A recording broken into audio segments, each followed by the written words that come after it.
Stepping up and helping out. How locals are supporting Ukraine.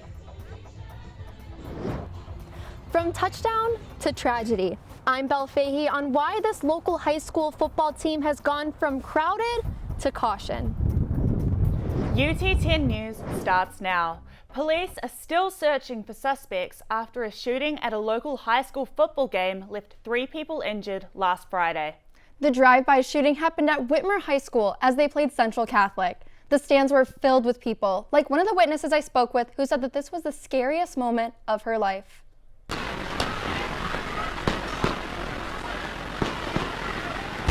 Videos like this one have been circulating online from the tragic events at Whitmer Memorial Stadium. These stands that were once filled with fans are now empty after spectators scattered from the scene. Witnesses like Lacey Casacadden recalls leaving the blowout game in the beginning of the fourth quarter at around 9:30 p.m.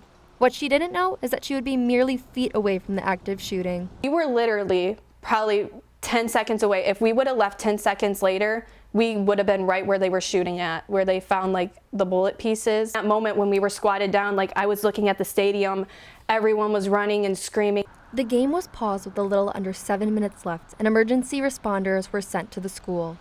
Less than a minute, we heard so many cop cars come, ambulances, fire trucks.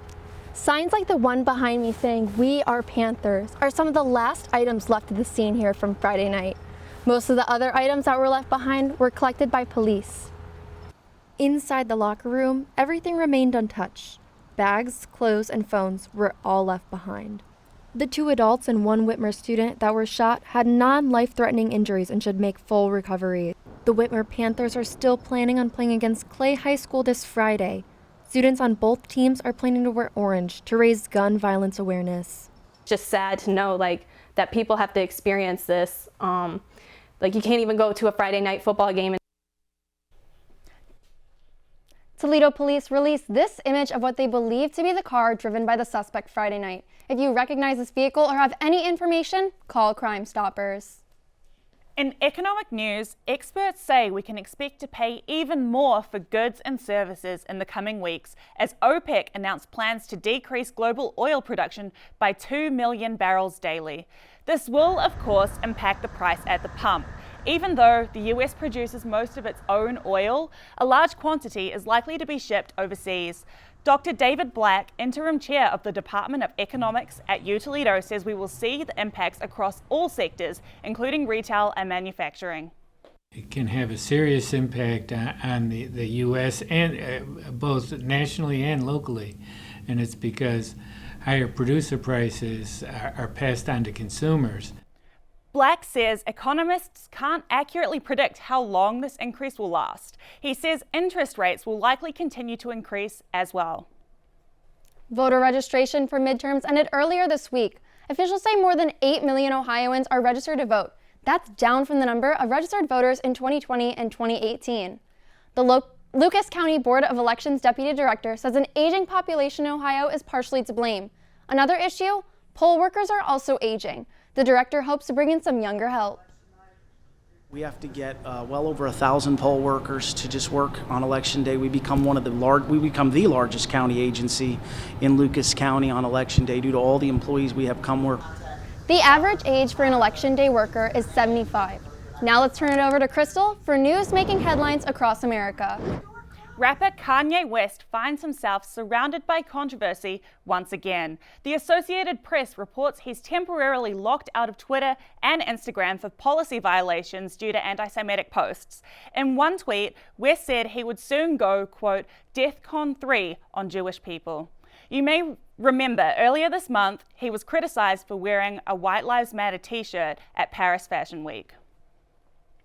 Fishermen are known for telling tall tales, but here's a real story that's hard to believe. According to the AP, 3 men were stranded in the sea for 28 hours after their boat sank in the Gulf of Mexico. 2 men say they clung to an improvised float and fought off sharks by punching them and jabbing their eyes, while a third swam for help. The swimmer found a cell phone signal and sent a map of his location just before his battery died. All 3 were rescued by the Coast Guard, who followed that map. An 82-year-old Los Angeles man wants to fly around the moon and back. His name is Dennis Tito, and he's taking his wife with him. The AP reports his wife didn't need much convincing to join him aboard Elon Musk's Starship. We do not know how much they're paying for the trip. The couple say they hope to shatter preconceived notions about age, much like John Glenn did back in '98. Tito points out Glenn was, quote, only 77 and just a young man back then. Tito has been to space before. He paid Russia $20 million to fly to the International Space Station 20 years ago. Meanwhile, locally, humanitarian efforts to help Ukrainians continue, but as a Toledo law student and volunteer tells UT10 Sydney Schauwecker, their focus is shifting. At the beginning of the war, focus was mainly on donating goods. It started with collecting tangible donations. So we set it up 10 sites all over Northwest Ohio where people could bring items that we requested for them to bring. And the request came from those who I personally know from Ukraine. Items requested to be sent include baby formula, food, and first aid kits. So we collected this whole 40-foot container worth of goods, and then we were able to go on a trip. Toledo Helps Ukraine has now shifted focus to rescuing Ukrainians, securing sponsorship for 20 people to participate in the Uniting for Ukraine Congress initiative. We had set up an interview with Ukrainian refugee Sofia Olenishuk, who is currently living and studying art in Latvia. We were unable to speak in depth as her home city, where her family resides, Kyiv, was attacked with Russian missiles hours before we had planned to speak. While we could not physically speak to her, she sent us photos from within Kyiv and corresponded with us through direct message. These are her words. Being a refugee is quite a hard thing, and you have to deal with a lot. Obviously, it starts with the pain you feel when there's war in your country and continues all the way to xenophobia and general hatred of Ukrainians. Thankfully, we have developed into being extremely strong people, and we receive a lot of support.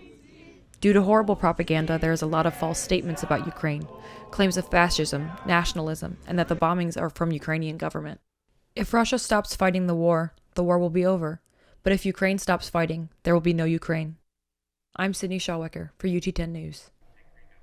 Sophie and her family are safe and accounted for at this time. She also thanked the US and Europe for their support and says they still desperately need help. For more information on how you can support Ukraine, visit our website, ut10news.com. Thank you, Crystal. Now it's time to turn things over to Jaman McKinney for sports. I'm so excited to hear about your athlete of the week this week. Thank you, Belle. This week's athlete of the week, Kayma Amakrami, has more than put her skills on display this season, plus much more coming up.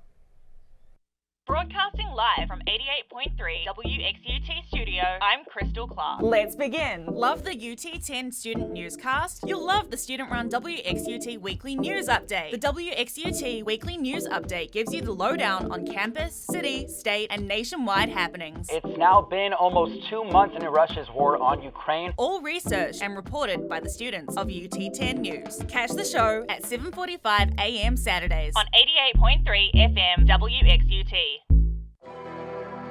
Where do pro athletes start? University sports. Jaman McKinney is introducing Athlete of the Week, a new segment introducing a different Toledo MVP each week, spotlighting their sports, academic, and community achievements. The biggest step would be improving mentally. I'm just competitive. Fans, get excited. He's a 1%, 2% guy. Tune in weekly to the UT10 student newscast to catch these athletes before they go pro.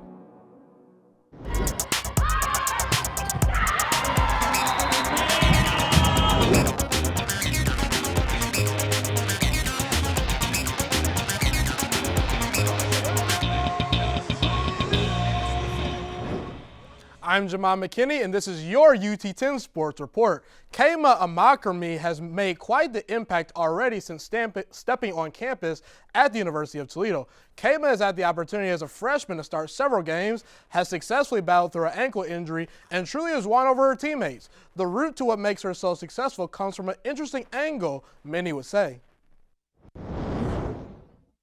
Well, I started playing soccer when I was like 5 years old, so I've been playing for a really long time. And immediately when we saw her play on her club team, it was immediate. We wanted to recruit her. Many athletes develop a natural skill set that grows from within the sport they play the most.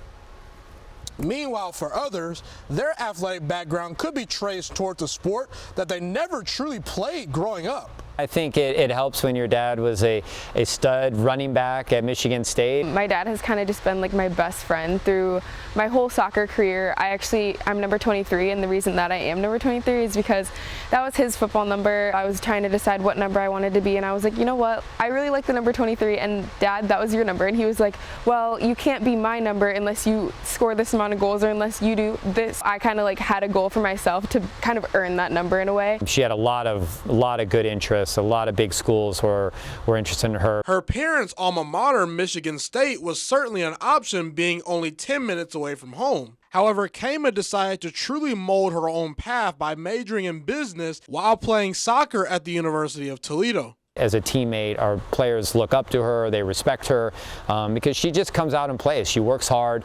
and she's got a great smile. The goals that I have for being here are probably just continuing to contribute as much as I can to the team. Since I'm only a freshman and I still have 3 more years, like just being able to like make the biggest and best impact that I can.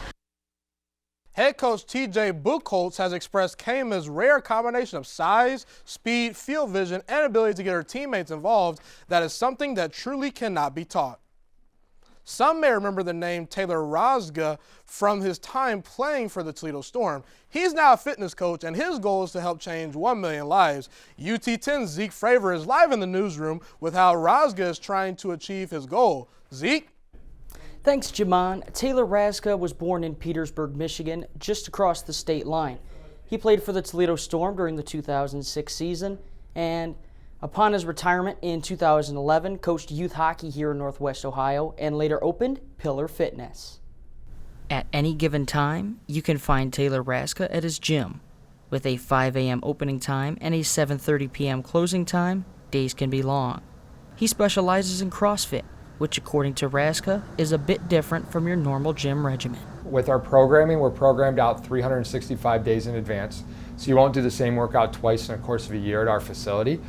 Over the years, Pillar has expanded to include sport-specific athlete training and a hockey academy with a skating treadmill. It's been a great tool, a great asset, and it really allows us to help critique hockey players and their skating mechanics, also with their stick handling. The skating treadmill is made up of synthetic ice like I'm currently on here, and the best part is you can wear your regular ice skates on it. Razga says he doesn't really know where he came up with his current goal of changing 1 million lives. When I started the gym, it was, I want to help people, actually. So I was trying to really impact our community and help change lives. Though it may take a while to achieve his goals, Razga doesn't plan on giving up on them for a long time. I hope to do this for the rest of my life. Hopefully, as long as I can keep doing this, I want to continue. Pillar Fitness also has a second location in Monroe, Michigan, where Razga told me it all started. Live in the newsroom, I'm Zeke Fravor, UT10 Sports. Thank you, Zeke. The University of Toledo is celebrating its 150th anniversary this week. It started back in October of 1872 when Jessup Scott donated land for a university to train young people. Known originally as the Toledo University of Arts and Trades, the institution has evolved significantly during the past 150 years. To learn more about the history and check out celebratory events happening now, visit ut10news.com. That's all the time we have for today. Remember, you can catch newscast replays on YouTube. Don't forget to follow us on social media and listen to 88.3 WXUT FM Saturday mornings at 7:45 for the UT10 Weekly News Update. We'll see you next week.